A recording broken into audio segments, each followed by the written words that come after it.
Good day and welcome to the Plantland Garden Buddy series, where we're going to show you so much tricks on how to make gardening much easier and so much more fun.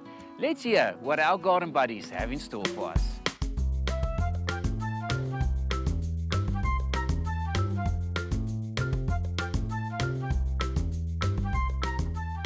Hi, I'm Anna from Plantland. Today we're gonna give tips about orchids and how to care for orchids. I'm with Jolandie.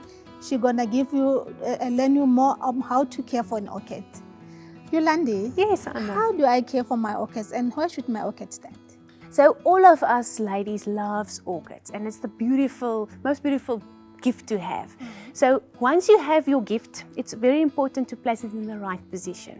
So orchids don't like direct sun, but they like a sunny position. So my tip would be to put it in a windowsill where it gets some sunlight, but not afternoon sunlight. Oh, okay. And how much water does I give my orchid? Because I think I overwater mine. Yeah, so I think that's most of us problem is to give too much water.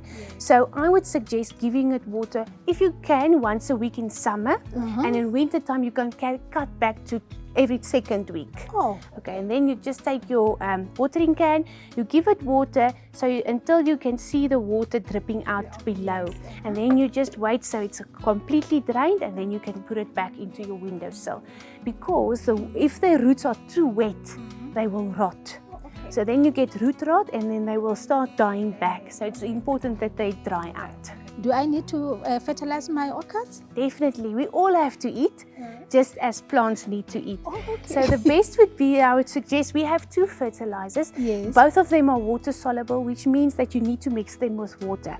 So it's very easy. You just need to remember to mix it into your watering can and give water as normal. Okay, Jolandie, I've seen my orchids. The roots are over the pot. Yes. Is there any soil that I can use to transplant to a bigger pot? So before we get to the soil, it's important that I think we should tell the listeners that why is the roots climbing out.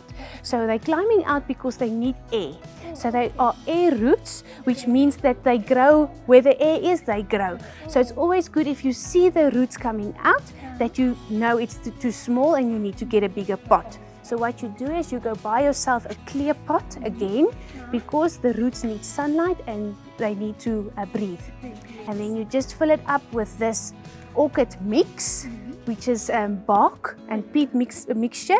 You put it in and you just put your orchid back into the windowsill. Is there something that I can use to make them flower again? Yes, so the tip is never throw it away, because there's nothing more satisfying than having your orchid flower again. So the tip that I have is, if you have your flowering stem and that's the last one that was flowering, you take your secateurs and you cut it just behind the last flower stem. Yes. You cut it back so it pushes all the energy back into the roots. Ooh, so interesting. Yeah, we need stronger roots in order for it to flower again. You can also have some fertilizer. This is the growing orchid. You also mix it with water in a watering can. You give a little bit once a week, once every second week in winter. So that will help the roots to become stronger, and it will push energy again to flower. And then they will flower again. Yes. Oh, is there any